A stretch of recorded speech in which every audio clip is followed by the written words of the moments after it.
Welcome to This Explainer. Today, we're unpacking the fascinating, totally hidden world of carbon black.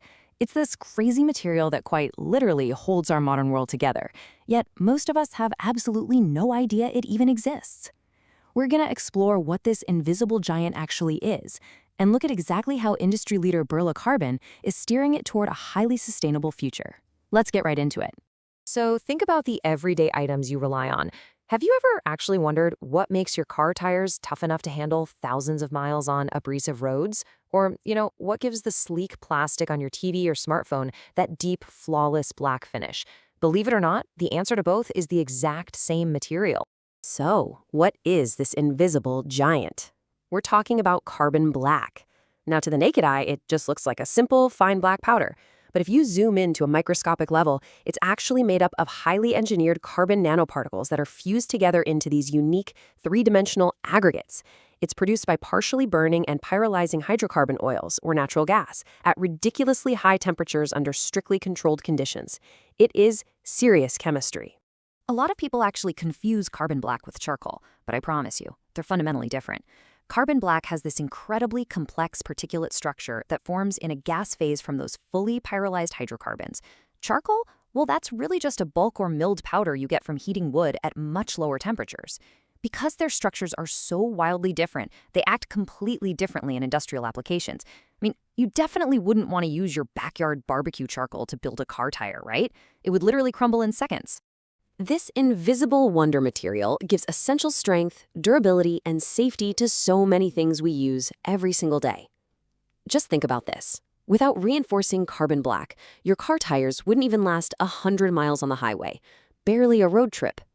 But it doesn't just add strength. It acts as a pigment, it provides crucial UV durability so plastics can last for decades outside, and it even makes materials electrically conductive to keep wire, cable, and electronic packaging safe.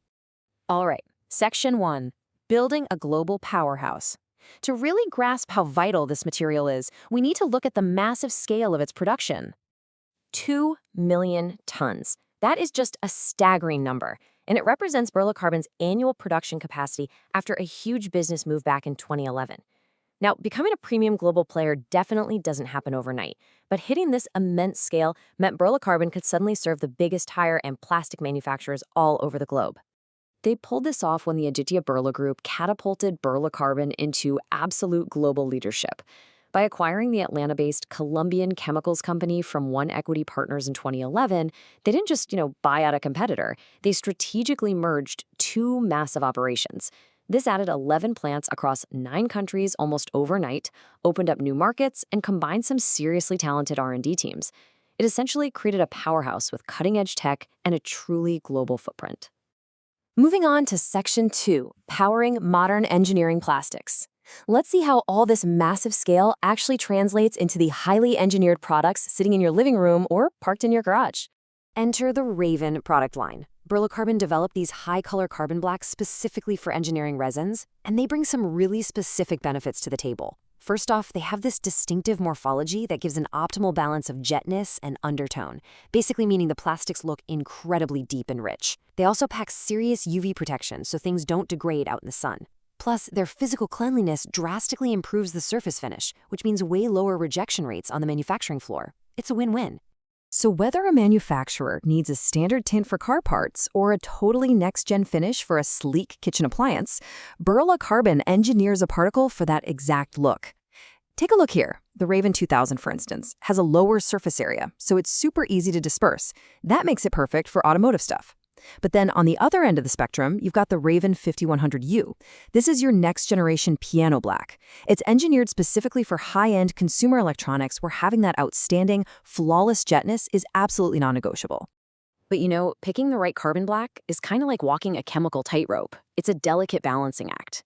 See, as the surface area goes up, its ability to absorb light, its jetness, increases. And the UV protection gets stronger too, though it levels off after a certain point. But here's the catch. Higher surface area makes the material much harder to disperse evenly into the plastic. On the flip side, lower surface area blacks are way easier to mix in, and they often give off that nice, desirable blue undertone for tinting.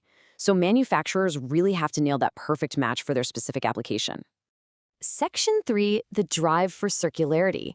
Okay, so we know carbon black is vital, But how exactly does a company churning out millions of tons of a carbon-based material tackle something like the modern climate crisis? Well, it starts at the top.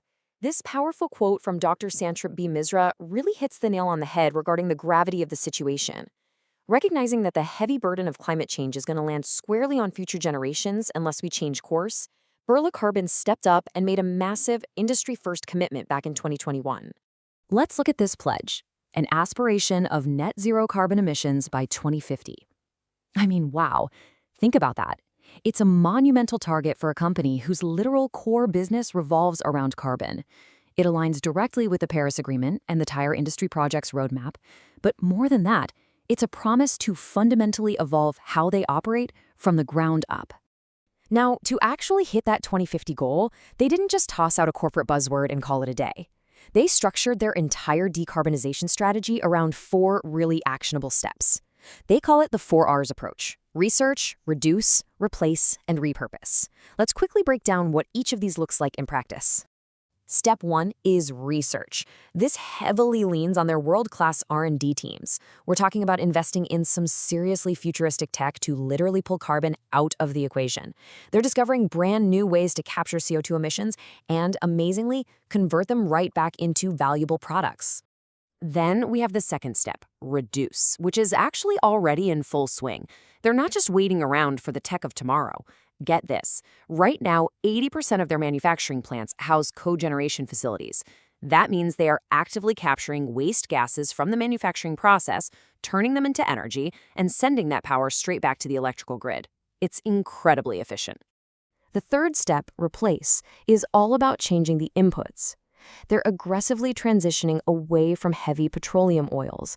Instead, they're bringing renewable energy into their facilities and pushing for LEED certification. But here's the coolest part. They're developing ways to use alternative feedstocks derived from biomass, like wood, so they aren't just relying on traditional fossil fuels. And finally, repurpose. This is where the loop officially closes, shifting everything from a linear model to a true circular economy. They are out there reclaiming carbon black from post-consumer tires. With the launch of Continua 8000, which is a sustainable carbonaceous material, they're proving that those old, discarded tires can be recycled into high-quality building blocks for new materials. It's a real game-changer for cutting down waste. Which brings us to Section 4, achieving net zero by 2050. Let's look at how all this effort ripples out to build a brighter future for the entire global supply chain. Because the reality is, hitting net zero is not a solo mission. As CEO John Loudermilk points out, it takes a massive collaborative shift. A company just can't do it in a vacuum. It means working hand in hand with suppliers for sustainable feedstocks, partnering with customers to adapt these new circular materials, and really shifting the whole manufacturing ecosystem toward one shared, sustainable vision. And that wraps up our explainer. I want to leave you with a thought for the next time you happen to glance at the sleek black plastic on your TV or the tires on your car. You now know all about the invisible giant hiding inside them. But as the carbon black industry radically shifts towards biomass, recycling, and net zero emissions, how will the hidden materials shaping your everyday life continue to evolve tomorrow? Thanks so much for joining me on this deep dive, and remember to keep asking the big questions about the materials that make up our world.